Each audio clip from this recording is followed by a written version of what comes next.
Hello friends, నేను శరణ్యాని. ఇవాళ 7 అడుగుల బంధం 99వ భాగం చదువుకుందాము. రాసిన వారు మీనా ముక్తేశ్వర్ గారు. ఆ ధైర్యం అమ్మాయిలలో ఉండాలి.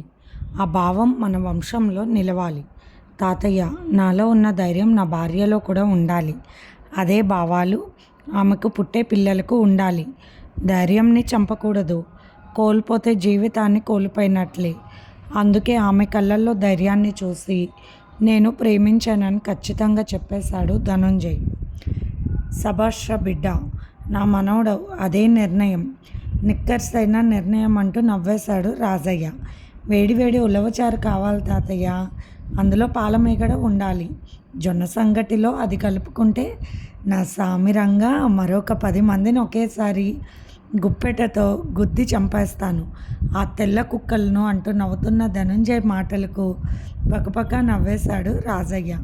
అవును, పళ్ళు కూడా ఊడలేదు, ఏమిటి రహస్యం అంటూ నవ్వాడు రాజయ్య వైపు చూసి ధనుంజయ్.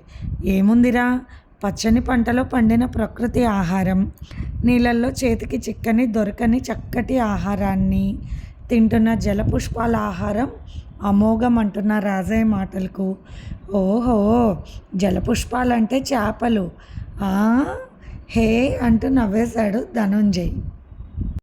బండిలో కూర్చుని వెళ్తున్న దుర్గా ధనుంజయ ఆలోచనలతో ఆమె మనసులో ఏవో కొన్ని ఆశలు చిగురించాయి. నేడు సమాజంలో జరుగుతున్న దారుణాలను ఎదుర్కోవడానికి సరైన వ్యక్తిత్వం కలిగిన వాడు అని ఆలోచిస్తూ ఉన్నది. పోలీస్ అయితే ఏమైంది, అటువంటి వాడితో కొన్ని రోజులున్నా కూడా చాలు జీవితం అనుకున్నది ఆమె ధైర్యంగా. 5 కిలోమీటర్ల ప్రయాణం చేయాలి పెళ్లి మండపానికి. ఎడ్ల బళ్ళల్లో, గుర్ర బళ్ళల్లో ప్రయాణిస్తున్న వారు అటు ఇటు పొలాల మధ్య రూట్లో వెళ్తూ ఉన్నారు. ఇంతలో ఒక ముసలాయన, అమ్మ దాహం, కొద్దిగా గంగనివ్వరా అంటూ వచ్చారు. ఇంకా 2-3 కిలోమీటర్ల దూరం పోవాలి పెళ్ళికి, మేము తెచ్చుకున్న నీరు నీకు ఇస్తే మేమేమైపోవాలి అన్నారు కొందరు. దుర్గా వెంటనే నెత్తి మీద ముసుగు వేసుకుని తాను కనపడకుండా వెళ్ళి మంచినీళ్ళు ఇచ్చింది. ఆ ముదుసలికి ఎంత ధైర్యం, అసలు దేనికి భయపడదు. బందిపోటు వాళ్ళు కూడా ఇలాంటి వ్యక్తులను ముందు పంపించిన తర్వాత దోచుకోవడానికి వస్తున్నారు. ఈ అమ్మాయికి ఏమి తెలుసు అనుకున్నారు పెద్దవాళ్ళు కాస్త కోపంతో. దుర్గా దిగిన బండి వెనుక ఉన్న కొన్ని బల్ల వాళ్ళు ముందు వాళ్ళు దుర్గా నెత్తి మీద ఉన్న ముసుగు తీయకుండానే లోపలికి కూర్చుండిపోయింది. అలా వయసుకొచ్చిన అమ్మాయిలు కనిపించడం అప్పటి పరిస్థితుల్లో అనార్థం తెలుసు అందరికీ. తోడేళ్ళ వంటి మనస్తత్వం కలిగిన తెల్లదొరలకు బలైపోతారు. అందుకే చాలా జాగ్రత్తగా ఉంటుంది జీవన విధానం. అందుకే ఎవరికి వారే పిల్లలను ఎంతో జాగ్రత్తగా కాపాడుకోవడానికి తెలిసిన మార్గాలను అనుసరిస్తూ ఉండేవారు. ఇంతలో కొందరు తెలుగు వాళ్ళు తెల్లవాళ్ళు విసిరేసే ఎంగిలి మెతుకుల కోసం ఆశపడిన ఇద్దరు బండిలో ఎవరెవరున్నారో చూడాలి అన్నారు. అంత నడి వయసు వాళ్ళు, ముసలి వాళ్ళు, మగవాళ్ళని చెప్పరు ఎదురు బల్లవాళ్ళు. బండిలో కూడా ఒక మధ్యలో తెరకట్టు అటు ఇటు మగవాళ్ళు, ముసలి వాళ్ళు కూర్చుని ప్రతి బండిలోని 2-3 ఆడవాళ్ళను మగవారి దుస్తులు వేసి జాగ్రత్తగా వారి మధ్యలో ఎవరికి కనిపించకుండా వెళ్ళడం అలవాటయ్యింది తెల్లదొరల పాలనలో. అలా ముందు వెనుక చూస్తే అంతా ముసలి వాళ్ళు, అబ్బాయిలు ఉండడంతో మళ్ళీ అనుమానంతో బండిని మధ్య భాగంలో కూడా సన్నపాటి ఇనుప చువ్వలతో గుచ్చి అనుమానం లేకుండా చేసుకుని వెళ్ళిపోయారు. అలా గుచ్చినప్పుడు దుర్గకు చేతిలోకి దిగింది. అయినా కూడా అబ్బా అని అనలేదు. ఆమె ధైర్యానికి మారు పేరు దుర్గా. అలా గుచ్చినప్పుడు ఆడవాళ్ళు ఉంటే ఓర్చుకోలేక అబ్బా అని అంటారు. అప్పుడు ఆడపిల్లలు ఉన్నారని బయటపడుతుందన్న ఆలోచన తెల్లదొరలది. అమ్మయ్య అని ఊపిరి పీల్చుకున్నారు అందరూ. ఇంచుమించు 7 పైనే ఉన్నారు అమ్మాయిలు అన్ని బళ్ళల్లో కలిసి. దుర్గా వారి ఇద్దరి వైపు చూసింది బండి సందులో నుండి. పెళ్లి మండపానికి చేరుకున్నారు. కొబ్బరాకులతో పందిళ్ళు, అరిటాకులతో కట్టిన అందమైన మండపాలు, బంతి చామంతి పూలతో, లిల్లీ పూల దండలతో చక్కగా అలంకరించారు. పెళ్ళి చాలా బాగా చేస్తున్నారు అనుకుంది దుర్గా. ఈ రోజుల్లో ఇలా పెళ్లి చేయడానికి ఎంత ధైర్యం చూపిస్తున్నారు. అసలు ఎవరికి వారే ఇంట్లో పంతులుని పిలిపించుకుని రహస్యంగా పెళ్లి చేసి తమ బిడ్డలకు ఏ అచ్చట ముచ్చట తీరకుండానే పంపించేస్తున్నారు దొడ్డదారి వెంట అర్ధరాత్రి. చుట్టూ నది మధ్యలో ఉన్న దీవుల వంటి ప్రాంతాలను ఎన్నుకుని అక్కడ కొత్త జంటలను రహస్యంగా జీవించడానికి పంపించేస్తున్నారు. ఎవరి బిడ్డలను వాళ్ళు కాపాడుకోవాలని, ఎవరి వంశాన్ని వారు ఉద్ధరించుకోవాలని. మగవారిని కాపాడుకుంటే వంశం ఎలా నిలబడుతుంది? ఆడపిల్లలను సైతం జాగ్రత్తగా కాపాడుకోవాలి, అప్పుడే వంశం నిలబడుతుందని అందరూ కలిసి ఒక ఇంటిలో సత్సంగం పెట్టుకునేవాళ్ళు. తెల్లవాళ్ళ బారిన పడకుండా తీసుకునే జాగ్రత్తలు, ఏర్పాటు చేసుకునే ఆయుధాలు, ప్రతి ఒక్కరూ ఉండవలసిన రక్షణ విభాగాలు, ప్రయాణించాలంటే పాటించవలసిన నియమాలు, ఇట్లా ప్రతి ఒక్క విషయం కూడా ఎంతో జాగ్రత్తగా పకడ్బందీగా చర్చించుకునేవారు. రహస్య సమావేశాలలో ధైర్యంగా ఊపిరిగా బతికేవాళ్ళు. కేవలం పిరికి వాళ్ళు, స్వార్థపరులు మాత్రం తెల్లవాళ్ళకు తొత్తులుగా లొంగిపోయేవాళ్ళు. అందరూ మగవాళ్ళే వచ్చారు. ఆడపిల్లలు రానే లేదా అంటూ అడిగింది అక్కడున్న ఒక బామ్మ. వచ్చేవాళ్ళు వచ్చారు, నీకు తెలియదా ఇక్కడ పరిస్థితులు? బామ్మవు కాబట్టి ఏ ఇబ్బంది లేదని అడుగుతున్నావంటూ దుర్గా బామ్మ చెవిలో చెప్పింది. ఓహో, సరే సరే అంటూ ముచ్చటగా మాట్లాడారు. ఆడపిల్లలకు వారు కనపడకుండా పెళ్లి కార్యక్రమాలు చూసి ముచ్చట పడడానికి ఒక ఏర్పాటు చేశారు. వడ్ల పూరిలాగా కట్టి ఉన్న దానిలో ఆ అమ్మాయిలు కూర్చుని అక్కడున్న కంతలలో నుండి పెళ్ళిని వీక్షించాలి. కేవలం అమ్మాయిల కళ్ళు మాత్రం కనిపిస్తాయి. ఎంత దగ్గరకు వెళ్ళి చూసినా అర్థం అవ్వని పరిస్థితుల్లో ఉంటాయి వడ్ల పురులు. దుర్గా తన తోటి పిల్లలతో లోపల కూర్చుని ఉంది. ఏం జరుగుతుందో చూడాలని ఆ కళ్ళు ఆ వడ్ల పూరికి ఉన్న కంతల నుండి చూస్తూ ఉన్నది. ప్రాణాలు మానాలు కాపాడుకోవడానికి ఎన్నో విద్యలు నేర్చుకునేవారు ఆ వడ్ల పూరికి. అమ్మాయి బొమ్మలు, అబ్బాయి బొమ్మలు వేసి ఉంచేవారు. బయట పక్క కళ్ళున్న చోట లోపల నుండి అమ్మాయిలు చూడటానికి ఏర్పాటు చేసేవారు. బయట వాళ్ళకు అమ్మాయి బొమ్మ అబ్బాయి బొమ్మలాగా అనిపించేవి. అంతటి నైపుణ్యంతో కూడిన చతురత విద్యలు కలిగిన వాళ్ళు మన భారతీయులు. అలా అమ్మాయి కళ్ళల్లో నుండి చూస్తూ ఉన్నది దుర్గా పెళ్లి మండపం వైపు. అబ్బా, పెళ్లి కూతురు పూజ చేస్తుంది, ఇంకా పెళ్లి కొడుకు రాలేదు అని చూస్తూ ఉన్న దుర్గా తన కళ్ళకు అడ్డుగా మరొక 2 కళ్ళు వచ్చి చూస్తూ ఉన్నాయి. ఏమిటో ఒక్కసారి ఒళ్ళంతా జల్లుమనిపించింది దుర్గకు. ఎవరు అని భయం కలిగింది. ఆ పురుషుడి కళ్ళు, అవి పురుషుడివి కళ్ళు. ఆ కళ్ళల్లో ఒక రకమైన పౌరుషం, ప్రేమభావం కలబోసుకుని ఉన్నాయి. అవే కళ్ళు అని దుర్గా మనసులో అనుకుంది. అవే కళ్ళు అనుకుని ధనుంజయ్ అలాగే చూశాడు ప్రేమగా. తడబడి పక్కకు వెళ్ళింది దుర్గా. అక్కడున్న ఇంకొక కళ్ళల్లో నుండి చూసింది. అది బయటకు అబ్బాయి బొమ్మలా కనిపిస్తుంది. మళ్ళీ ఆ కళ్ళ దగ్గరికి వెళ్ళి చూశాడు ధనుంజయ్. ఈసారి మరింత బిత్తరపోయింది దుర్గా. దుర్గా కళ్ళు ధనుంజయ్ కళ్ళు దుర్గా మాత్రమే చూసుకున్నారు. ఒకరినొకరు పూర్తిగా చూసుకునే వీలు లేదు. ఎందుకంటే ధనుంజయ్ కూడా మారువేషంలో ఉండి కళ్ళ వరకే కనిపించేలా ఉన్నాడు. ఎవరు ఇలా నన్ను దొంగతనంగా చూస్తున్నారు అనుకున్నది దుర్గా. కోపం వచ్చింది. ఇంతలో పెళ్లి కూతురుగా కూర్చున్న అమ్మాయి నెత్తి మీద ముసుగు తీసేసరికి నిండా 8 సంవత్సరాలు లేవు. ఎందుకు ఇంత చిన్నతనంలో వద్దనే కొలిది పెళ్ళిళ్ళు చేస్తున్నారు? కానీ భయాలు, ఎక్కడికక్కడ భయాలు. వయసు వచ్చేసరికి పిల్లలను కాపాడుకోలేము, పెళ్లి చేసి పంపిస్తే భారం బరువు దింపుకోవచ్చన్న భయాలు, తెల్లవాళ్ళు తెగులు మనకు ఎప్పుడు వదులుతుందన్న భయం. ఎన్నో భయాల మధ్య ఆడపిల్లలకు కూడా అలా పెళ్ళిళ్ళు చేసిన వాళ్ళు ఉన్నారు. పెళ్లి కొడుకుని తెస్తున్నారు అనేసరికి ఎంతో ఉత్సాహంగా మళ్ళీ కళ్ళు పెట్టి చూసింది దుర్గా. ఇంచుమించు 60 ఏళ్ళు పైనే ఉన్నాయి ఆ ముసలివాడికి. కోపం ముంచుకొచ్చింది దుర్గకు. ఒక్క తన్ను తంతే వెంటనే చస్తాడు. అటువంటి ముసలివాడికి ఇటువంటి బంగారు బిడ్డతో పెళ్ళి అవసరమా అని అందరూ వారిస్తున్నా వినకుండా తలుపు తీసుకుని బయటకు వెళ్ళింది దుర్గా. ఉండడానికి మగవాడు వేషంలో ఉన్నది దుర్గా. చేతులకు కూడా గాజులు కనిపించకుండా జాగ్రత్త తీసుకుంది.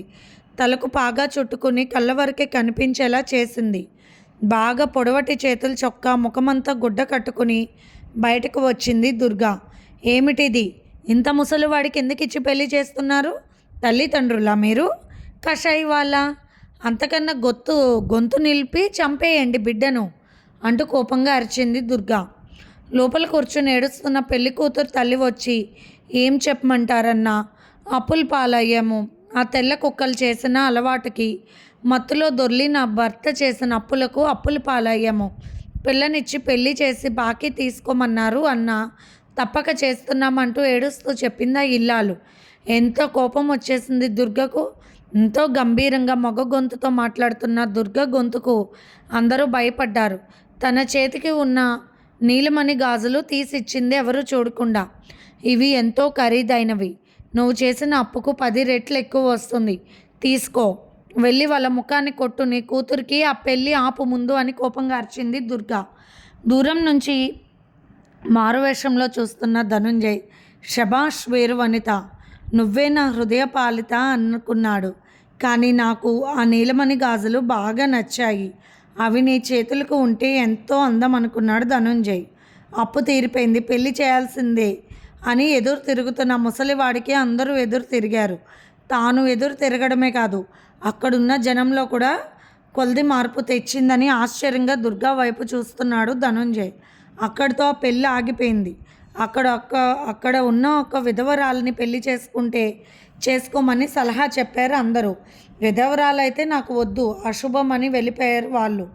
వడ్లపూరిలోకి వెళ్ళబోతున్న దుర్గకు అడ్డంగా వచ్చాడు ధనుంజయ్. తెల్లవాళ్ళ దగ్గర పనిచేస్తూ ఉన్నాను. పాపం ఇక్కడ జరుగుతున్న కార్యక్రమానికి నీ చేతి గాజులు ఇచ్చావు. నీ ఒళ్ళంతా బంగారంతో నింపుతారు, వస్తావా? తీసుకువెళ్తానన్నాడు ధనుంజయ్ గొంతు మార్చి. ఎవరనుకుంటున్నావు నన్ను?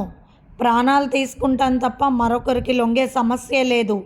నీలమణి గాజులు ఎంత విలువైనదో నాకు తెలుసు, కానీ అంతకన్నా విలువైనది ఆడపిల్ల బతుకు.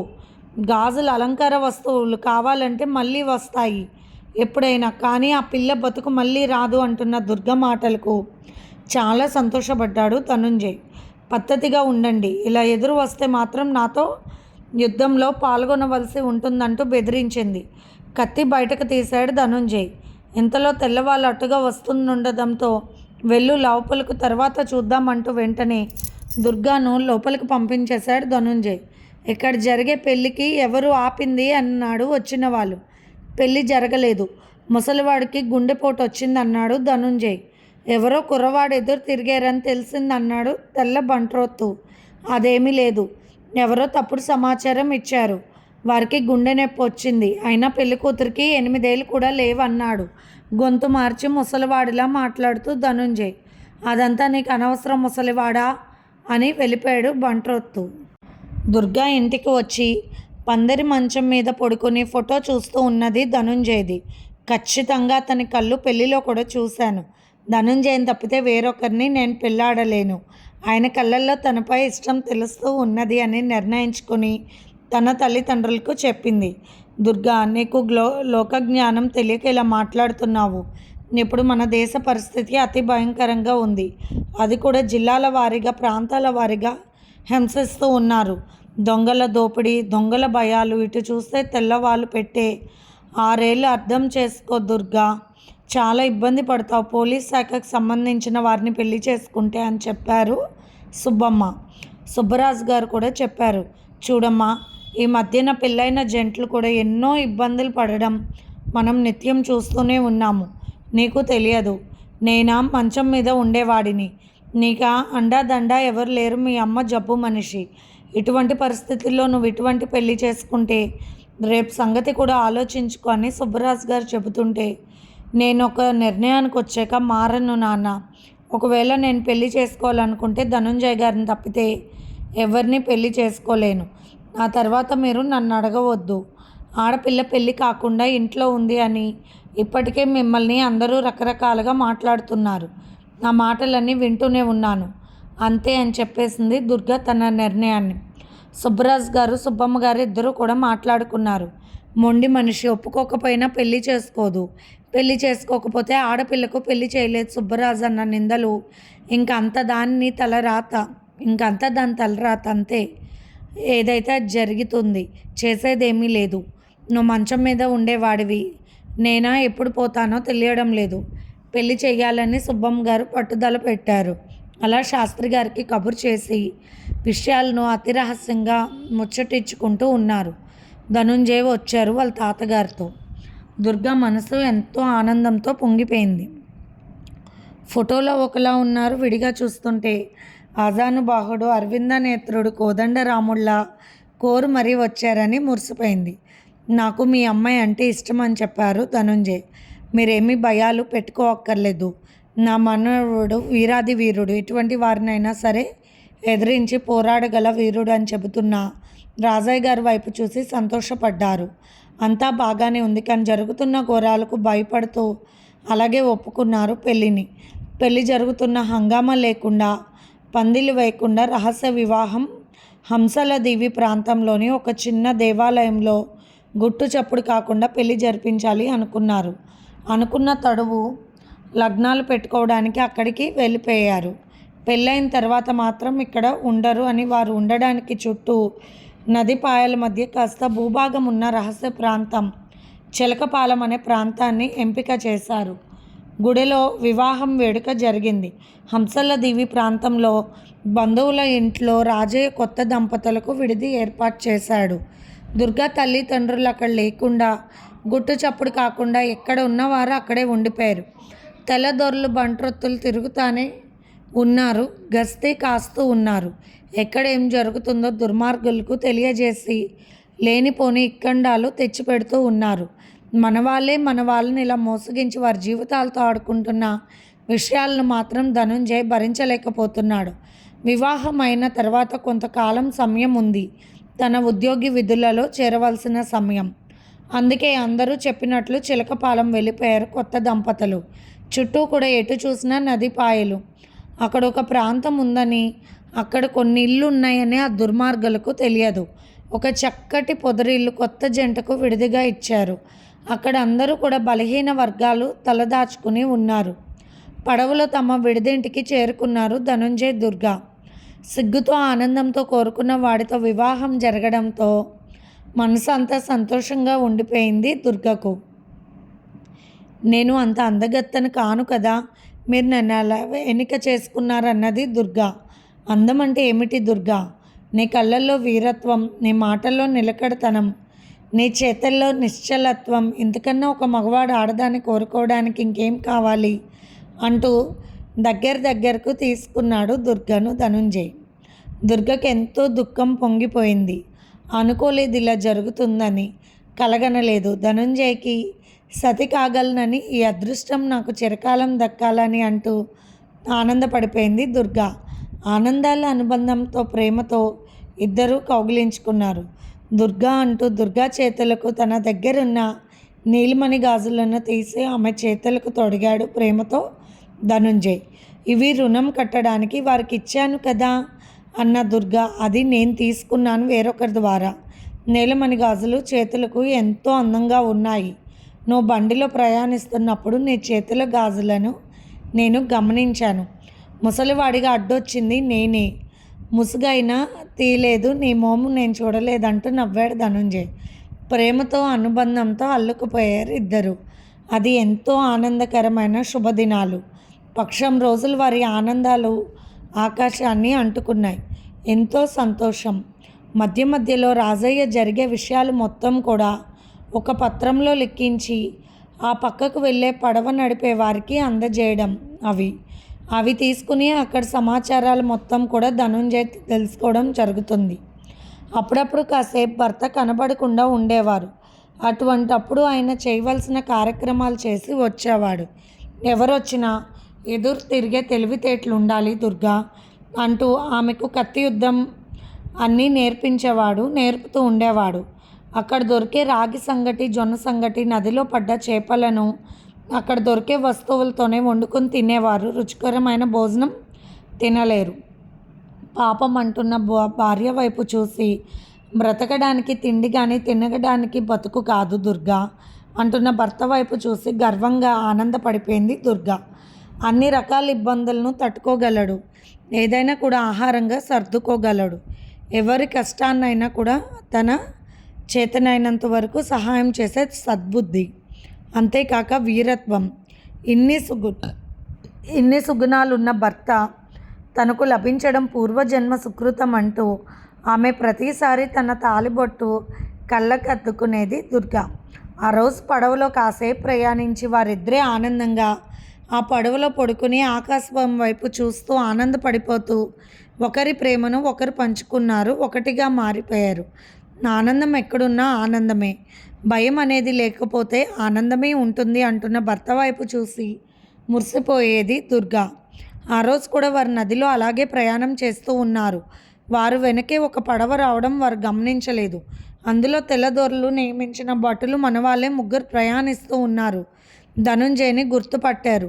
ఇక్కడిలా రహస్యంగా ఉన్నారంటే పెళ్ళి కూడా జరిగిందా అనేక రకాల ప్రశ్నలు వారికి కలిగాయి. పోలీస్ శాఖలో ఒక ధైర్యవంతుడని తెల్లవాళ్ళు కొన్ని విషయాలు చెప్పడంతో సేకరించడానికి వచ్చిన వారు వాళ్ళు. అదేమీ తెలియని ధనుంజయ్ దుర్గతో ఆనందంగా ఉన్నాడు. కానీ పడవలో వారిని వెంబడిస్తూ ఉన్నారు. ఒక పక్కకు వెళ్ళేసరికి వారి పడవకు తాడు కట్టేశారు ఒక ఆగంతకుడు. మరొక వైపు వేరే వైపు వాళ్ళు కూడా వచ్చారు అని తన కథను చెబుతున్న దుర్గమ్మ గారు ఆపేశారు. ఆమెకు దుఃఖంతో గొంతు పూడుకుపోయింది. నానమ్మ, ఏం జరిగింది అంటూ మనవరాలు ముగ్గురు భయంగా కళ్ళు తుడుచుకుంటూ అడిగారు. యశోద కూడా అడిగింది. అందరూ అలాగే చూస్తున్నారు బాధగా. అంతటి గొప్ప తండ్రి కడుపున పుట్టాము మనము అని శ్రీనివాసరావు గారు, ఆనంద్, యశోద ముగ్గురు కూడా ఎంతో ఆసక్తిగా వింటూ భయపడుతూ ఉన్నారు. ఆ రోజులంతా భయంకరమైనవని బాధపడుతూ ఉన్నారు దేవిక, సుప్రజ. ఆ తర్వాత ఏం జరిగింది అమ్మమ్మ అని అడిగాడు కృష్ణవర్మ. ఆమెకు కాస్త నీరసంగా ఉండేసరికి అలా వాలిపోయారు. కృష్ణవర్మ దుర్గమ్మ గారిని చెకప్ చేశారు. కాసేపు విశ్రాంతి తీసుకుంటారులే అన్నారు. రవివర్మ, దేవా, కృష్ణవర్మ ముగ్గురు కూడా ఆలోచనలో పడ్డారు. కృష్ణ, ఏమై ఉంటుంది అలా చెబుతూ ఆపేశారన్నాడు రవివర్మ. అప్పుడేమీ జరిగే అవకాశం లేదు, ఎందుకంటే ముగ్గురు పిల్లలు ఉన్నారు అమ్మమ్మ గారికి. కానీ వింటుంటే చాలా బాధాకరంగా అనిపిస్తుంది అన్నాడు దేవా. నిజమే, ఆనాటి కథలు అప్పటి విషయాలు తట్టుకుని ఇప్పటిదాకా దుర్గమ్మ అమ్మమ్మ తన సంసారాన్ని జాగ్రత్తగా నడుపుకుంటూ ఉండడం నిజంగా ఎంతో గొప్పతనమని చెప్పుకుంటూ ఉన్నారు. ఇంతలో దుర్గమ్మ గారు లేచారు. వాళ్ళను పిలవమ్మా అని పిలిచి చెప్పారు శ్రావణితో. శ్రావణి కృష్ణవర్మ గారి వాళ్ళని పిలిచింది. ఇది ఫ్రెండ్స్ ఇవాల్టి ఎపిసోడ్. రేపు ఇంకొక ఎపిసోడ్తో మేము ముందుకు వస్తాను. మీకు కనుక స్టోరీ నచ్చితే లైక్ చేసి షేర్ చేసుకుని సబ్స్క్రైబ్ చేసుకోండి. ఉంటాను.